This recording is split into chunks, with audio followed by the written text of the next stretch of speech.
Bon, vous me permettez d'enlever le masque? Oui, merci. C'est quand même plus facile de parler sans masque.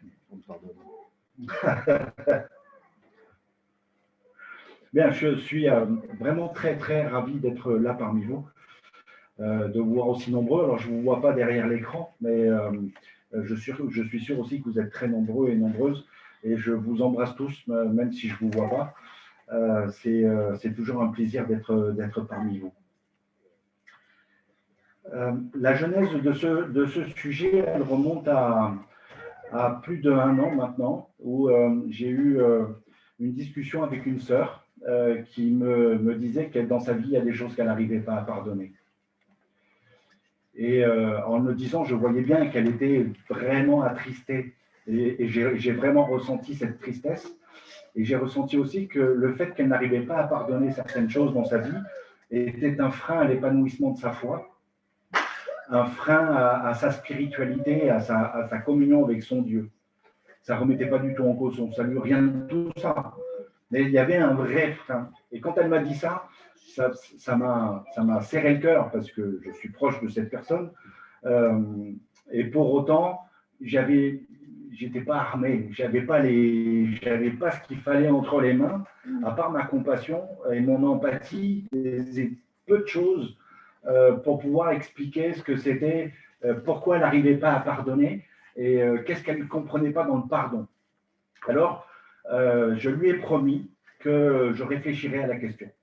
Il m'a fallu un certain temps, parce que je suis un peu lent, pour essayer de faire une synthèse de ce que c'est le pardon.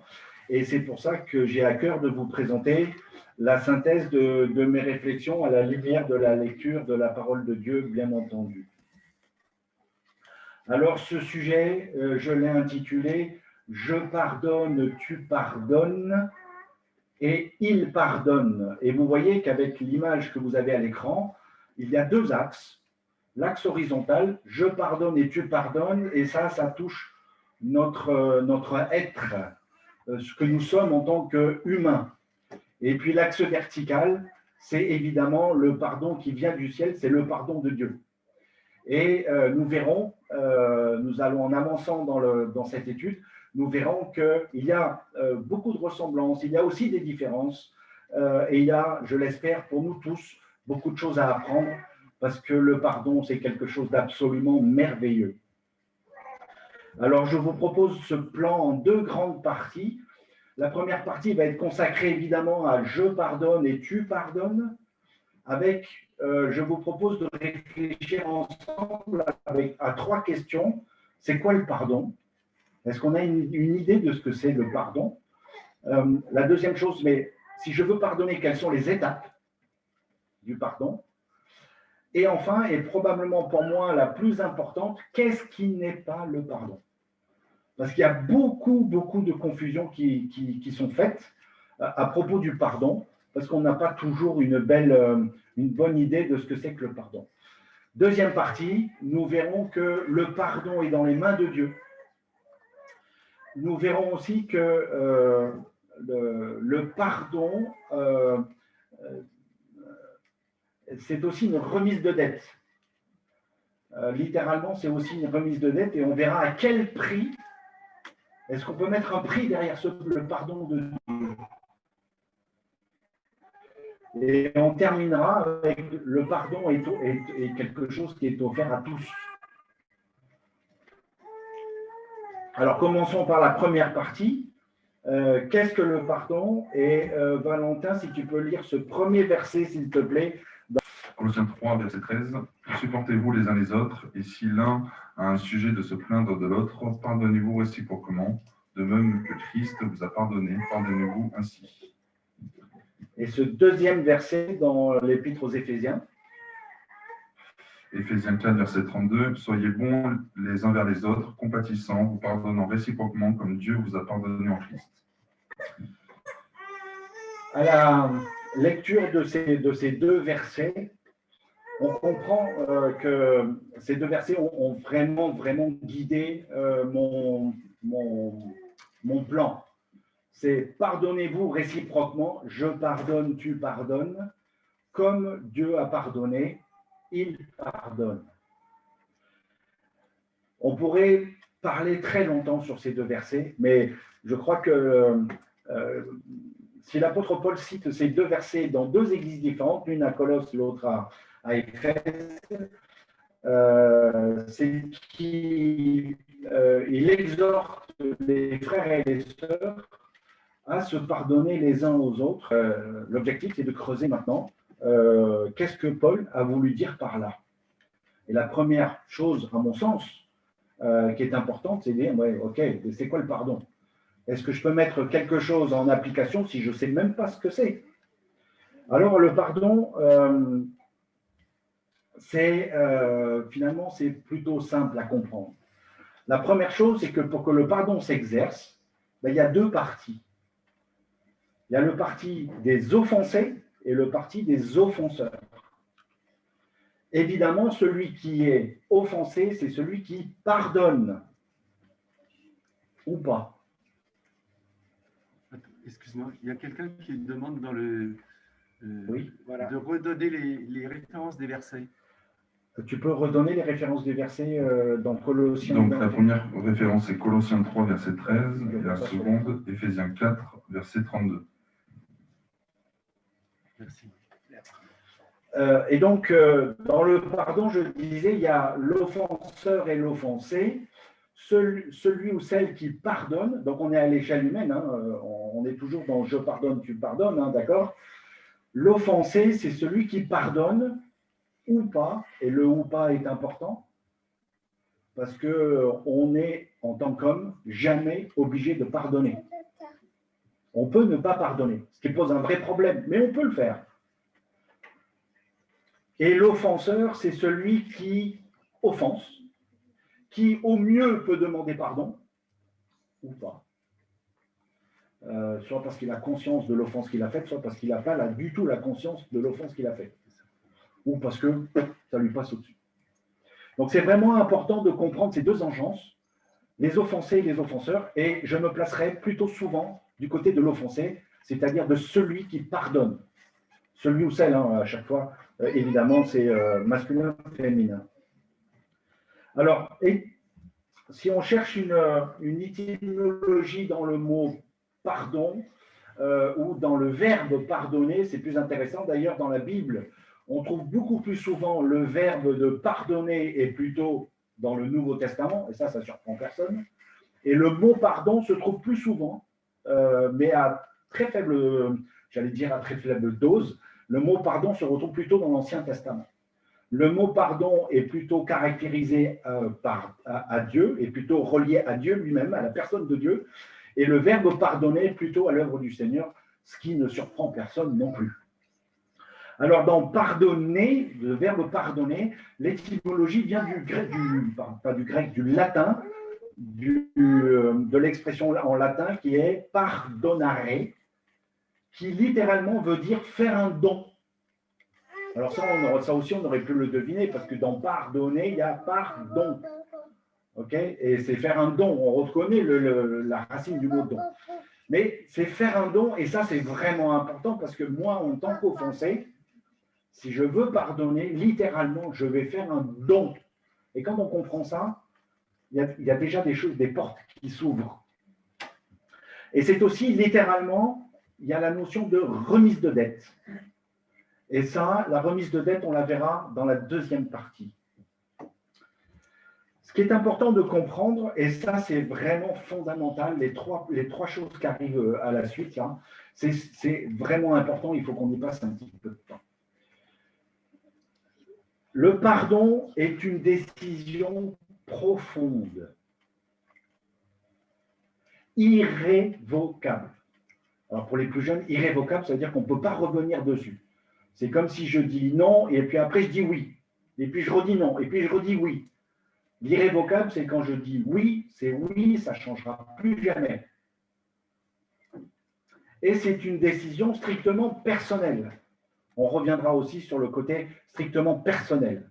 Alors, je vais vous raconter une petite histoire qui va expliquer exactement le contraire de ce que je viens de dire. C'est l'histoire du petit Martin. Il a 10 ans, il est en CM2. Et après l'école, il a autorisation d'aller jouer au foot, ce qui est un terrain derrière chez lui. Et ses parents lui ont donné l'autorisation pour qu'il aille se défouler, d'aller jouer au foot. Et un jour, il revient à la maison après le foot avec ses copains. Et manifestement, ça s'est très très mal passé parce que sa maman voit qu'il a des traces de larmes sur le visage, qu'il a essayé de les essuyer. Et il n'est pas du tout dans son état normal, il est très énervé, il parle peu. Sa maman lui a préparé un super goûter, mais il n'a pas trop faim. Enfin, elle sent tout de suite, en tant que maman, qu'il y a un truc qui s'est passé. Et elle lui pose la question, elle dit, mais Martin, il s'est passé quoi? Et puis le garçon ne veut pas répondre parce qu'il est très, très, très touché, il est très renfermé sur lui-même.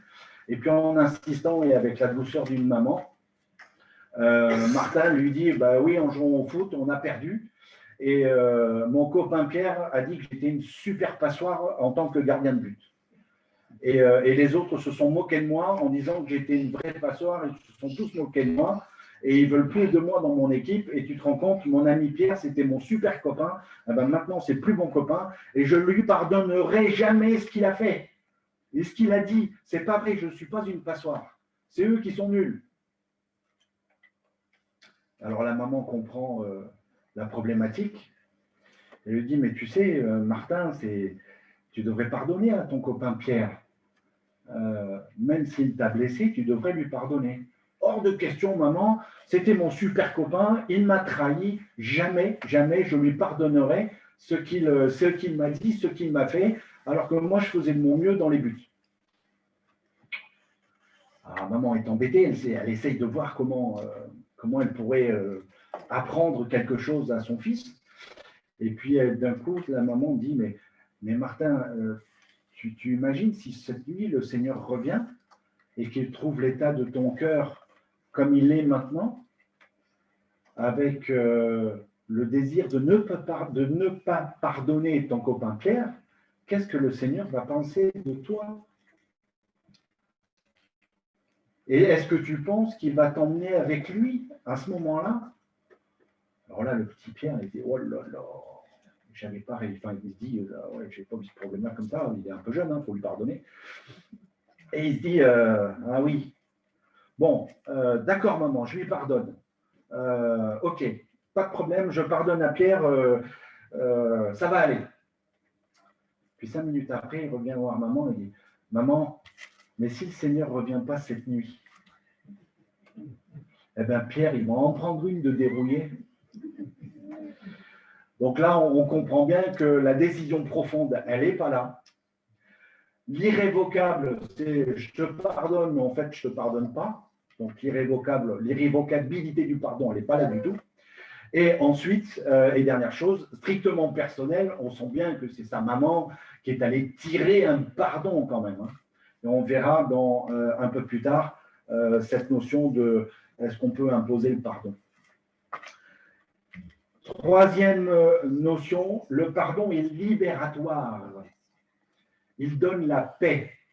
Vous l'avez peut-être tous ressenti, vécu, des choses que vous avez peut-être pardonnées à votre offenseur, à vos offenseurs. À un moment donné, dès l'instant où on pardonne, on sent qu'il y a un poids qui s'en va. Je l'ai vécu personnellement il y a 3 semaines, où j'ai demandé pardon, et cette partie-là, parce que j'avais blessé quelqu'un sans me rendre compte. Et cette personne m'a dit, tu m'as blessé Eric, je lui ai demandé pardon, c'était moi l'offenseur, et l'offensé m'a dit, je te pardonne pour cela. Ça m'a fait un bien fou, et ça lui a fait un bien fou. Et à l'offensé, ça fait du bien, quand on est offensé, ça fait un bien fou de pardonner, parce qu'on se libère d'un poids, et qu'en se libérant de ce poids, on atteint une paix intérieure qui est si importante. C'est pas pour rien que l'apôtre Paul il disait à ses frères et sœurs à l'église de Colosse et à l'église d'Éphèse de dire mais pardonnez-vous les uns les autres parce que en vous pardonnant, vous avez la paix en vous. Et qu'est-ce qu'il y a de plus important que d'avoir la paix, la sérénité? C'est vraiment important.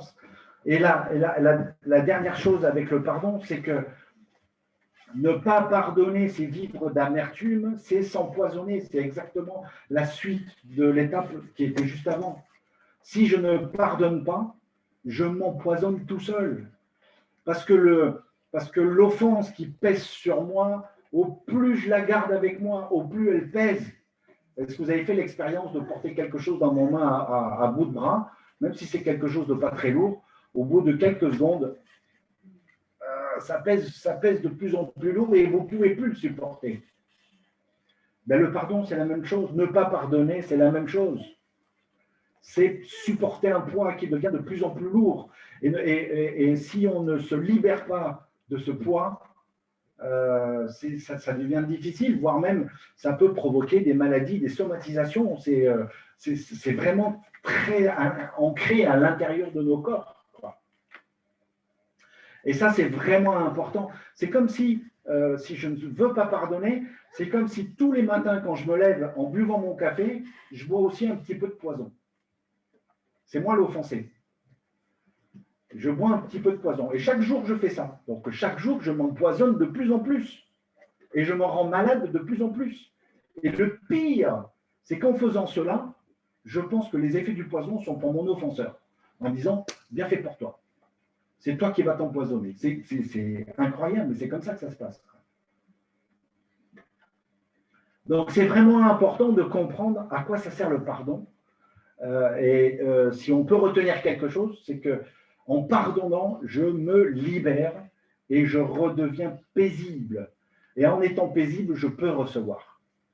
Et ça, c'est fondamental de comprendre ça. Alors, deuxième partie, quelles sont les étapes du pardon? Alors, j'ai pas mal potassé cette partie-là parce qu'il y a beaucoup de choses. Puis on est un peu dans le domaine de la psychologie, donc moi, ce n'est pas mon domaine de compétence, évidemment. Il y a à boire et à manger, si je puis dire, dans les étapes du pardon. On peut trouver sur Internet les 20 étapes, les 7 étapes, les 18, autant qu'on en veut. Il y a des étapes, ça c'est sûr. Combien il y en a? Finalement, ce que j'ai retenu, c'est qu'on ne sait pas. Alors moi, j'ai essayé de faire une synthèse en regardant aussi, en regardant avec moi. La première chose qui me semble évidente, et c'est aussi un tronc commun qu'on trouve quand même un peu partout, c'est que pour commencer à être sur le chemin du pardon, ben, il faut accepter, il faut reconnaître qu'il y a eu une offense. Tant que je suis dans le déni, et que je dis non, c'est pas arrivé, je ne suis pas sur la voie du pardon, c'est impossible. Parce que je refuse de voir que j'ai été offensé. Donc la première étape fondamentale, c'est de ne pas être dans le déni, de dire oui, j'ai été offensé. Et cette offense, elle existe. Et c'est sur ce que je dois travailler. La deuxième étape, c'est très important aussi, c'est des choses qu'on voit de temps en temps, c'est que je reconnais que je suis la victime et pas la coupable. Dans certains cas difficiles, on peut se dire, mais finalement, c'est de ma faute. C'est moi qui suis offensé, mais mon réflexe, c'est de dire, ouais, mais c'est ma faute. Donc, en fait, d'offenser, je deviens offenseur, quoi. Il ne faut pas renverser les rôles. Si j'ai été offensé, j'ai été offensé. Et je peux toujours dire, ah oui, mais si j'avais été comme ça, si j'avais dit ça, si j'avais fait ça, ben peut-être que je n'aurais pas reçu la correction, je n'aurais pas reçu cette offense que mon offenseur a faite pour moi, contre moi. Il ne faut pas renverser les rôles. Si je suis offensé, je suis une victime, avec tout le sens que ça apporte. Et même spirituellement, ce mot victime, il a une résonance pour nous. Le Seigneur a été victime. Il n'était pas coupable, en rien, en rien. Donc ça, c'est important de comprendre cela. Ensuite, toujours sur ce chemin, et j'ai essayé de faire une progression dans ce que je vous présente là, être sur la voie du pardon, c'est décider d'arrêter de souffrir. Ne pas pardonner est une souffrance, hein, je l'ai dit il y a quelques secondes. Être sur la voie du pardon, c'est décider d'arrêter de souffrir. Et quelque part, décider d'arrêter de souffrir, c'est décider de guérir. Et ça, c'est important. Et ça, c'est vraiment important. Parce que ça va dans le sens de je me libère de quelque chose pour atteindre la paix.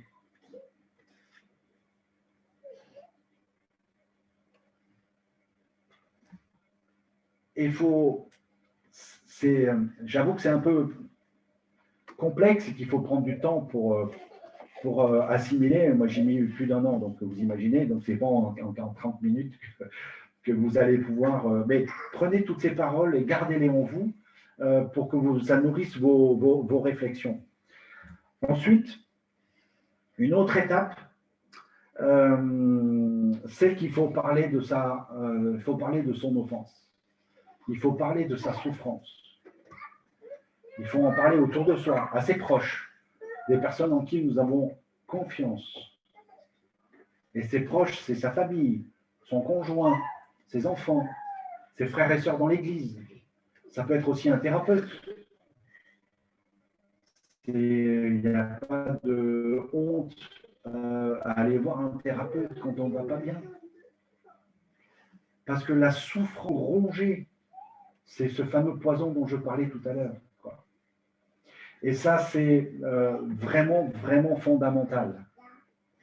Alors, on m'a souvent dit, enfin souvent quand j'ai fait cette présentation à mon église à la Mulatière, et puis j'ai eu l'occasion d'en discuter après avec quelques frères et sœurs, et certains m'ont dit, mais il y a des choses, jamais je les pardonnerai. Il n'a pas dû comprendre tout ce que j'ai dit, parce que ce n'était pas l'objectif. Et il m'a dit, mais moi, si on touche, j'ai pas d'enfants pour l'instant, mais si on touche à mes enfants, jamais je pardonnerai si on touche à mes enfants.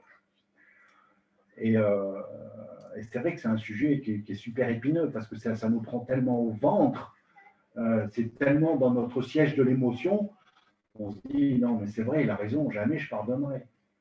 Et c'est là où, quand on est dans l'impardonnable, alors chacun place son impardonnable là où il veut, mais quand on est dans l'impardonnable, qu'est-ce qui nous reste comme recours?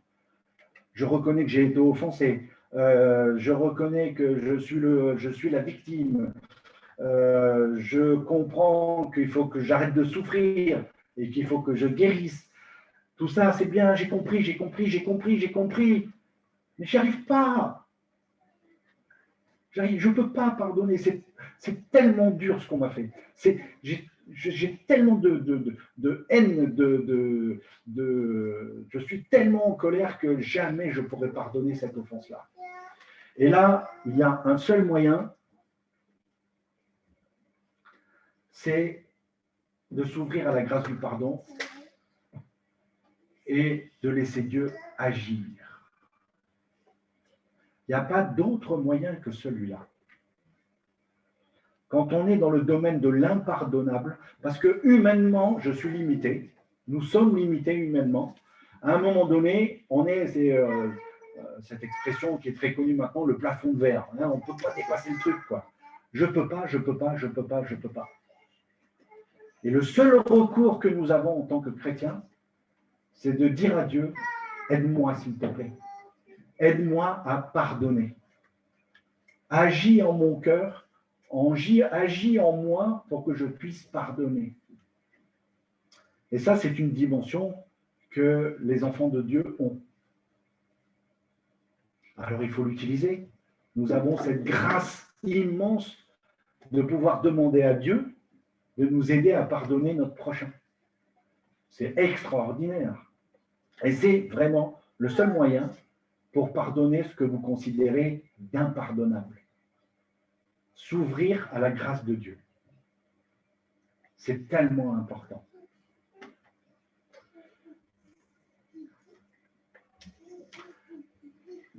J'ai trouvé cette phrase qui est d'un auteur inconnu, et dommage qu'elle ne soit pas biblique, je trouve. Je te pardonne, non pas parce que tu mérites le pardon, mais parce que je mérite la paix.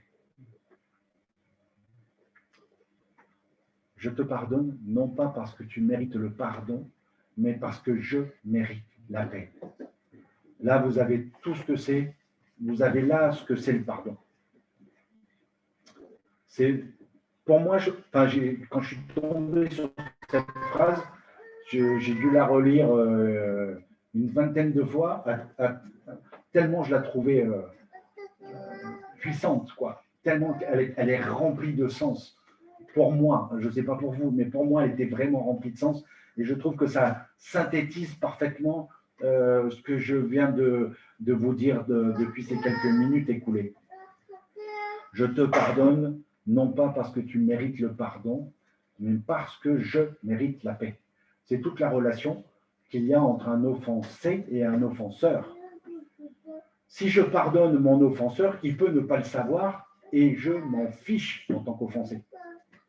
Mon offenseur n'a pas besoin de savoir que je le pardonne. Il peut entendre, je te pardonne, il peut l'entendre, mais il peut ne pas l'entendre. C'est pas grave. L'offenseur, c'est l'offenseur, il a fait ce qu'il a fait. Moi, l'offensé, je mérite la paix. C'est ça qui est vraiment important à comprendre. Dernière partie dans cette première partie de « je pardonne, tu pardonnes », quelque chose qui est vraiment fondamental à comprendre, c'est qu'est-ce qui n'est pas le pardon. Et là, il y a beaucoup de confusion, comme je le disais en introduction. La première chose qui n'est pas le pardon, c'est l'oubli. Pardonner ne veut pas dire oublier. J'ai été offensé, ça a laissé des traces en moi. Est-ce que je dois même oublier les traces? Mais non, parce que les traces sont là. Donc, je ne peux pas pardonner parce que j'ai toujours les traces. C'est deux choses différentes. C'est une caractéristique qui est importante pour nous et qui est propre à notre humanité, si je puis dire ça comme ça. C'est que le pardon n'est pas l'oubli. Je me souviens, il y a 30 ans, peut-être 30 ans en arrière, avec Annelise, on était encore parisiens, on avait fait une formation sur la relation d'aide à l'Institut biblique de Nogent. Et notre professeur était souvent le pasteur Jacques Pujol, je ne sais pas si vous le connaissez. Et il a écrit beaucoup d'ouvrages et c'est quelqu'un de vraiment très intéressant à écouter. Et il nous racontait dans l'un de nos cours que il avait pris en charge une jeune fille dans une église en relation d'aide parce que cette jeune fille avait été abusée par un membre de l'église. Et cette jeune fille avait été profondément traumatisée, on peut le comprendre. Et elle disait à Jacques, il est hors de question que j'aille au ciel avec la personne qui m'a fait du mal. Il est hors de question que je vive une éternité avec cette personne-là. C'était super légitime de dire ça. Et c'est là où Jacques lui a expliqué qu'elle devait pardonner et qu'il fallait qu'elle s'engage sur la voie du pardon et que pour y arriver, on ne lui demandait pas d'oublier ce qui lui avait été fait. Et ça, c'était vraiment fondamental dans son chemin vers le pardon. Le pardon n'est pas l'oubli. On m'a fait du mal, j'ai une cicatrice, la cicatrice, elle est toujours là.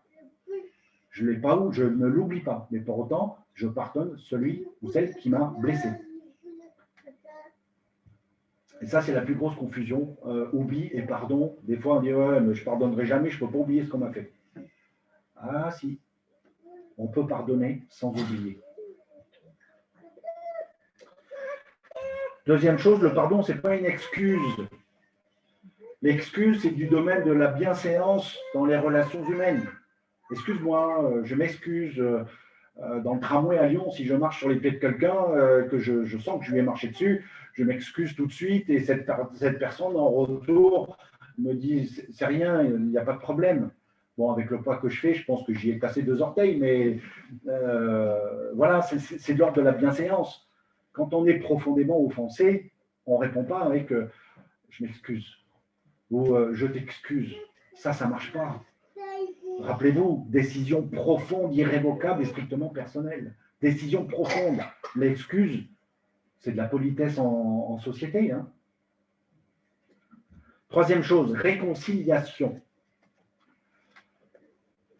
Elle est souhaitable, la réconciliation, quand il y a eu offense offenseur-offensé, il est souhaitable que l'offenseur et l'offensé se réconcilient. Mais ce n'est pas une obligation et ça n'arrive pas toujours. Nous connaissons tous des couples qui se sont séparés, qui se sont pardonnés mutuellement les offenses, mais qui pour autant se sont séparés. Ils ne se sont pas réconciliés. Ok, c'est comme ça. Ce n'est pas une obligation. C'est mieux. Mais on peut vivre dans le pardon, avoir pardonné mon offenseur. Je peux pardonner mon offenseur sans pour autant devenir un super pote avec lui. C'est deux choses complètement différentes. Vous imaginez si à chaque fois je pardonne un offenseur, à la fin je lui tape dans le dos en disant ouais ok c'est bon. Alors qu'il m'a profondément blessé. C'est pas ça qui est demandé. C'est pas ça qui fait, qui améliore l'aspect libératoire du pardon. Je me réconcilie pas, et voilà.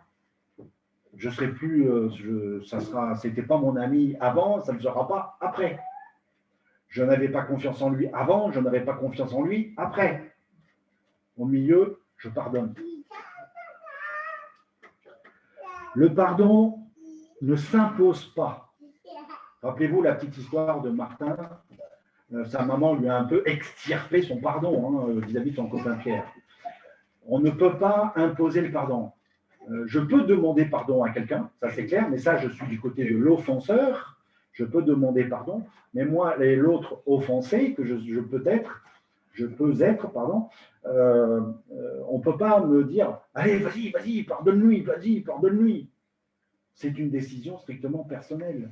Donc on ne peut pas me tirer pour dire mais vas-y, pardonne. C'est la décision, elle vient que de moi. Et elle vient du plus profond de moi. Et la décision que je vais prendre, elle est irrévocable. Ça fait penser à un jeu, ça, mais bon. C'est vraiment important, quoi. Ensuite, le pardon, ce n'est pas un aveu de faiblesse et ce n'est pas un déni de ses droits. Alors ça, c'est important. La justice des hommes doit passer. Et ce n'est pas parce que je pardonne un crime, quel qu'il soit, que je dois fermer ma bouche et puis plus jamais en parler. Si c'est l'offense qui m'a été infligée nécessite que la justice des hommes doit passer, alors elle doit passer.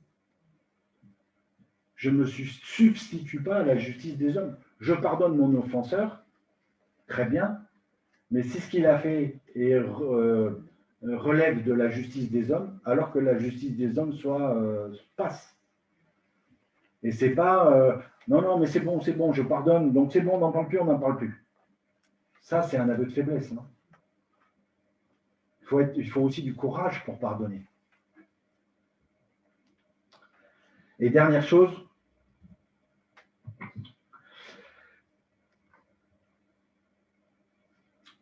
ne pas pardonner, enfin, ce qu'il ne faut pas entendre dans le pardon, c'est changer l'offenseur.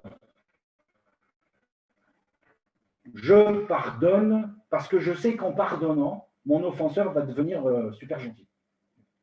Là, faut pas rêver. Là, faut pas rêver. Ça peut arriver. Mais ce n'est pas ce qu'il faut attendre. Et il ne faut pas le confondre. Parce que derrière, on s'impose le pardon finalement en disant « Mais cet homme, il est tellement méchant que je veux lui pardonner toutes les offenses qu'il a faites envers moi. Je ne vais pas pardonner les offenses qu'il a fait aux autres. Hein. C'est strictement personnel, le pardon. Je vais lui pardonner toutes les offenses qu'il a fait parce qu'en faisant ça, il va être super gentil. Il va être attentionné. On peut imaginer de la violence interconjugale, par exemple, où une femme, pour une épouse, pourrait pardonner à son mari toutes les violences dont elle fait l'objet, parce qu'il va peut-être changer. Parce que si je lui pardonne, il sera plus gentil avec moi. Non. Il y a peu de chance. Alors, le pardon, il faut faire attention à ça. C'est que ça ne sert pas à changer les autres. ça ne sert pas à oublier. Ça sert à se libérer. C'est ça qui est vraiment important de retenir. Deuxième partie. Valentin, si tu peux lire ce premier verset en donnant la référence, s'il te plaît. Donc, Daniel, chapitre 9, verset 9. Le Seigneur, notre Dieu, est rempli de compassion et de pardon. Dans le livre des Psaumes, Psaume 130, verset 4. Mais le pardon se trouve auprès de toi, afin qu'on te craigne. Merci.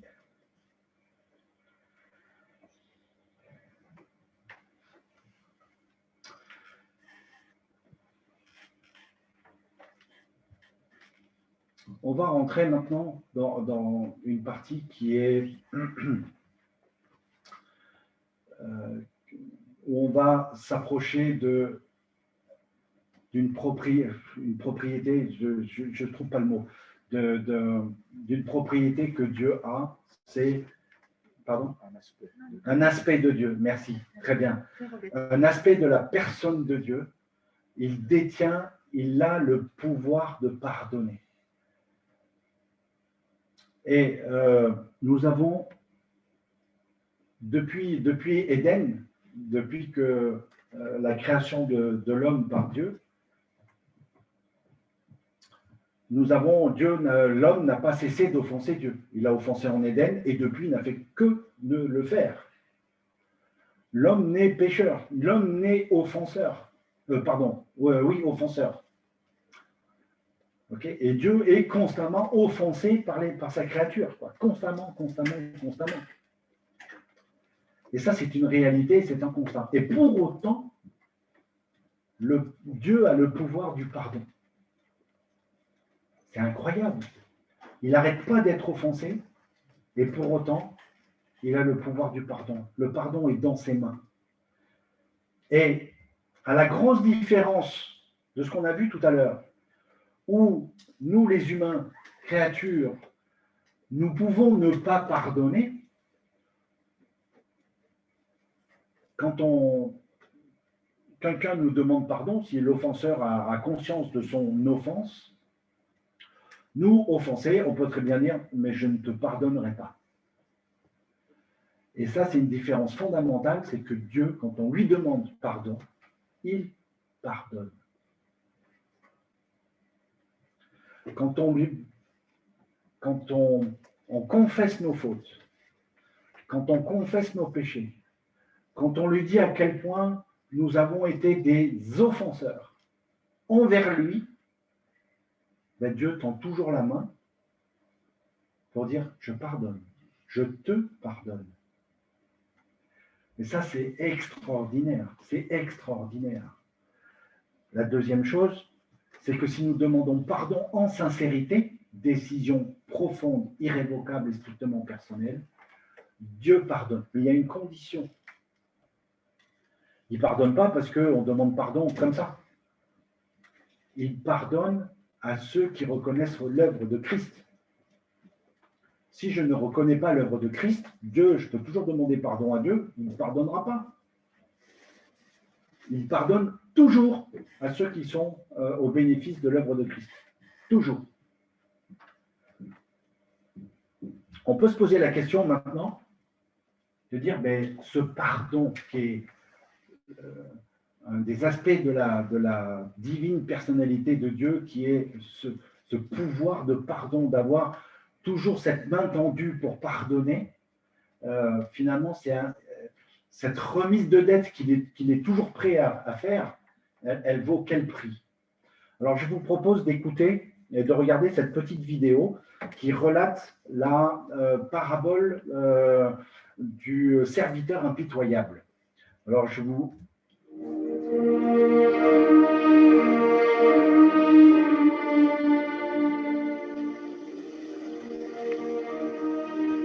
Seigneur,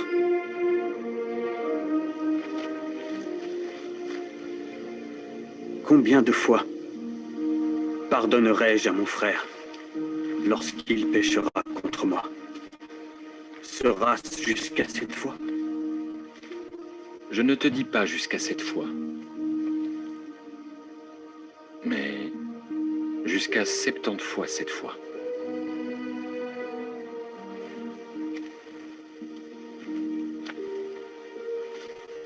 C'est pourquoi le royaume des cieux est semblable à un roi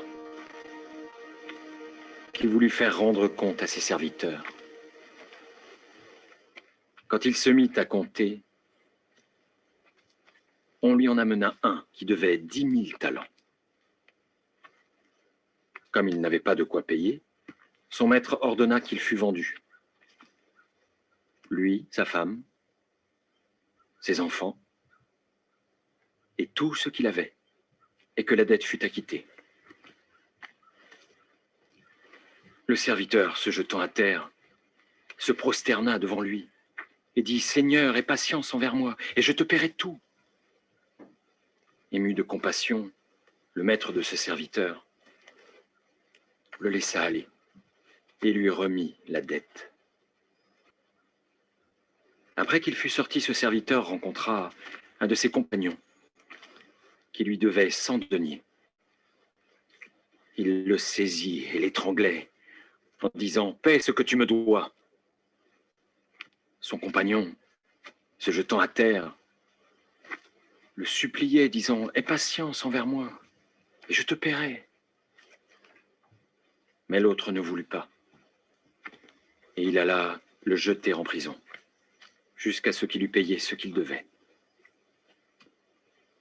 Alors, ses compagnons, ayant vu ce qui était arrivé, furent profondément attristés, et ils allèrent raconter à leur maître tout ce qui s'était passé.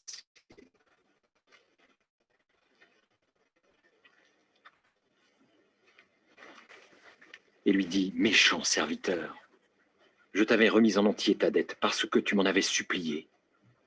Ne devais-tu pas toi aussi avoir pitié de ton compagnon comme moi j'ai eu pitié de toi ?»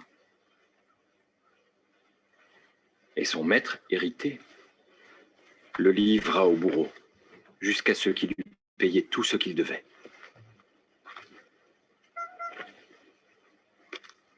C'est ainsi que mon Père céleste vous traitera.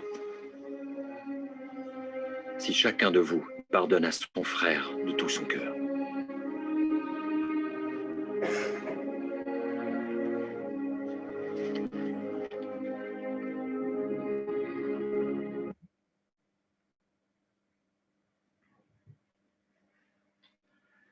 Il y aurait tellement à dire sur cette parabole qu'il faudrait y consacrer 40 minutes minimum, et on n'a vraiment pas le temps. Je vais simplement présenter un aspect de cette parabole, qui est cette notion de prix, de la remise de dette que ce roi, en figure notre Dieu, remet à un serviteur. On entend dans la parabole que la dette, elle vaut 10 000 talents. Et 10 000 talents, quand on fait les calculs, à l'époque du Seigneur Jésus, le salaire moyen d'un ouvrier, c'était 1 denier par jour. Et 1 talent, c'est 6 000 deniers. Donc 10 000 talents, j'ai converti ça en 7 jours de travail, 7 sur 7, ça fait plus de 164 000 ans de travail. Bon, autrement dit, ça sort de ce qu'on peut imaginer, quoi. 164 000 ans de travail, c'est pas possible, c'est pas à l'échelle humaine, vraiment pas. C'est énorme. J'ai lu dans un article que c'était, si on ramenait ça aujourd'hui en euros, c'est le PIB d'un pays, quoi. Le produit intérieur brut d'un pays, c'est une dette hallucinante, quoi. Hallucinante. Et de l'autre côté, on a le serviteur qui a une dette envers le serviteur qui vient, que le roi vient de remettre la dette. Lui, il a 100 deniers. Autrement dit, 3 mois de salaire, de dette. Donc, d'un côté, on a 164 000 ans et des poussières, et de l'autre côté, on a 3 mois. D'un côté, on a la mesure du pardon de Dieu vis-à-vis de nous, qui est immense. Ça ne sert à rien de mettre un chiffre dessus, c'est immense. C'est en dehors de notre compréhension. Et de l'autre côté, il y a la mesure de notre pardon envers notre prochain, 3 mois de salaire. On comprend bien que dans ces cas-là, la dette qu'a payée Dieu pour nous pardonner, elle est immense. Et c'est quoi cette dette? Ben, s'il a donné son Fils bien-aimé qui est mort sur la croix en paiement de nos dettes. Et en fait, on se rend compte que le pardon de Dieu est à la mesure de son amour envers nous. Son amour est immense, on le sait bien. Dieu est amour. C'est aussi une caractéristique divine. Il est amour. Eh bien, son pardon est à la mesure de cet amour. Et quand Dieu nous pardonne, il faut qu'on soit conscient de quoi j'ai été pardonné. Moi, l'offenseur de Dieu, Dieu me pardonne. Il faut se rendre compte de ce que c'est, de la valeur que ça a, quoi. Et cette parabole, entre autres, nous permet de comprendre la différence entre le pardon des hommes entre eux et le pardon de Dieu, la valeur du pardon de Dieu. Combien il a été difficile à Dieu pour nous pardonner alors qu'il le voulait pardonner. Mais dans pardonner, il y a remise de dette. Et il fallait que quelqu'un paye. Il fallait qu'il y ait un agneau pour payer. Un agneau qui soit sacrifié. Et c'est Jésus-Christ qui a pris cette place-là. Pour paiement de nos dettes, pour que nous puissions, tous les jours de notre vie, demander pardon à Dieu. Et que tous les jours de notre vie, Dieu dira, je te pardonne. Sans chercher à trouver d'autres subterfuges. Je te pardonne. Ça touche les cœurs, hein, quand même. Oups.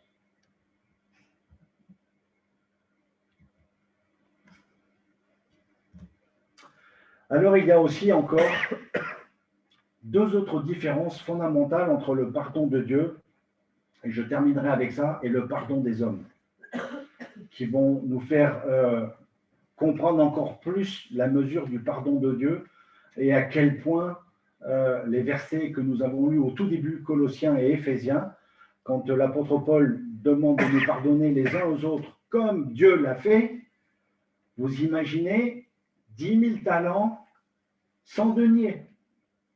C'est-à-dire que Paul demande à ce que nous pardonnions autour de nous, nos frères et nos sœurs en Christ, et ça vaut 100 deniers. Comme Dieu l'a fait, ça vaut 10 000 talents.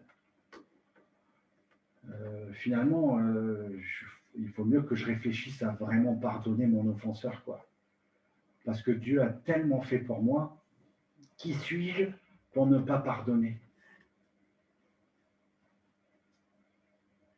Alors, dans les différences fondamentales, on a vu tout à l'heure que la première différence, c'est que Dieu pardonne quand on lui demande, ce qui n'est pas vrai pour les hommes. Si on me demande, si quelqu'un me dit « Éric, pardonne-moi, je peux dire « Ah non ». Entre guillemets, les conditions ne sont pas réunies, je n'ai pas fait toutes les étapes, et puis je ne sais pas si j'y arriverai, et puis, je peux ne pas pardonner. Je vivrai avec ça, avec toutes les conséquences de mon non-pardon, hein, que j'ai expliqué bien avant, mais je peux ne pas le faire. Alors que Dieu, on demande à ce qu'il nous pardonne, il pardonne. Deuxième différence, c'est que, et c'est très important, Dieu oublie notre offense. Je vous ai dit tout à l'heure que quand on était dans l'axe « je pardonne, tu pardonnes », l'erreur qui était très souvent commise, c'est de dire « je ne peux pas pardonner ». Le pardon n'est pas de l'oubli. Et c'est toujours vrai. La seule différence, c'est que Dieu est Dieu. Et quand Dieu dit « je pardonne », il oublie toutes nos offenses, les passées, les présentes et les futures. Parce que Dieu est amour, parce que Dieu est complet.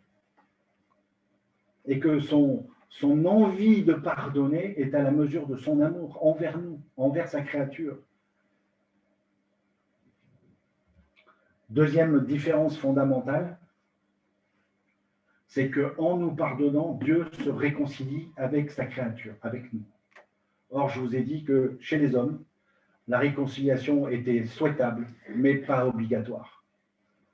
Alors que dans l'œuvre du pardon de Dieu, il y a la réconciliation avec sa créature. Il peut nous taper dans le dos en disant « c'est bon, je t'aime ». Il peut nous prendre par la main pour dire « j'ai oublié ce que tu m'as fait, j'ai oublié ton offense, je passe dessus, je ne m'en souviens même pas. Et je te prends par la main et je te demande de venir avec moi ». Ça, c'est la réconciliation.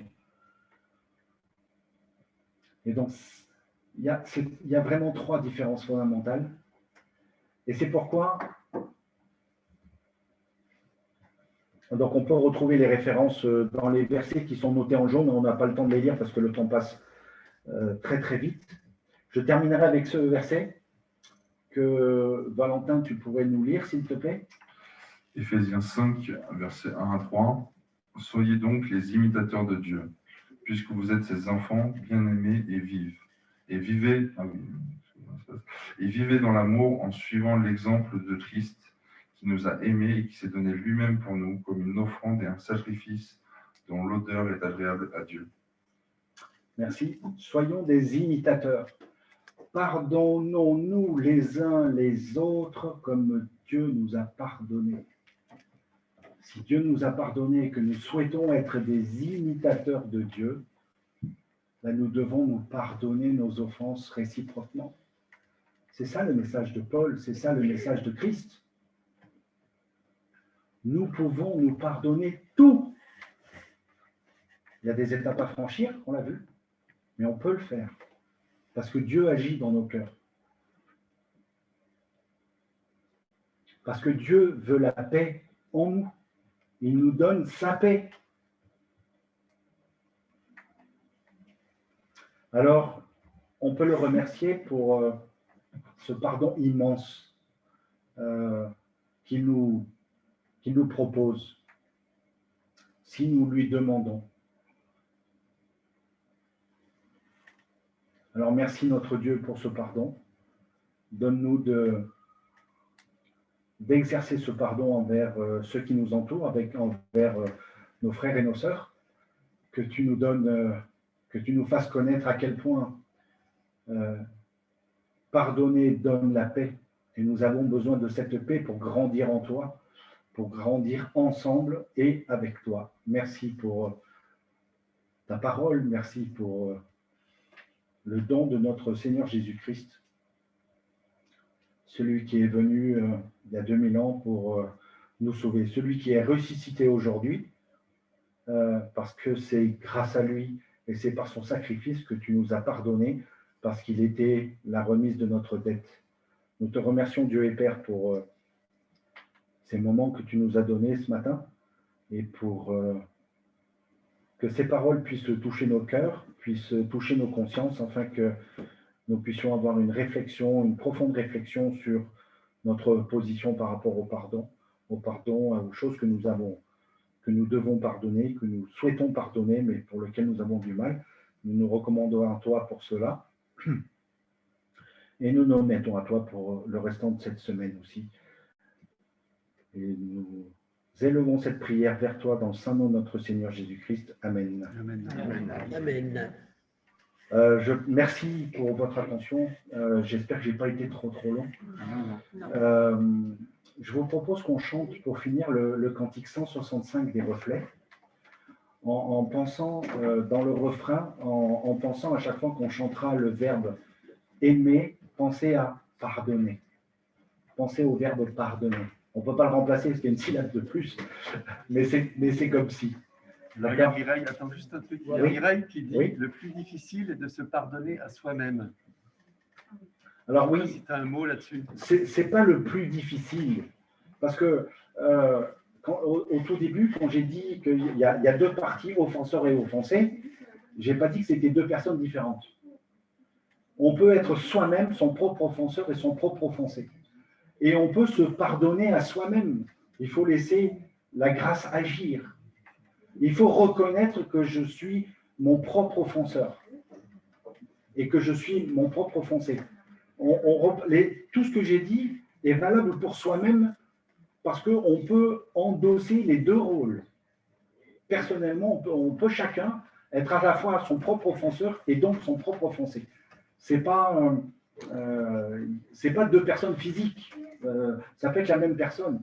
Alors quand c'est la même personne, c'est très dur parce qu'on se fait souffrir à soi-même et on se fait souffrir soi-même et on a du mal à se pardonner. Mais là, il faut vraiment reprendre les étapes.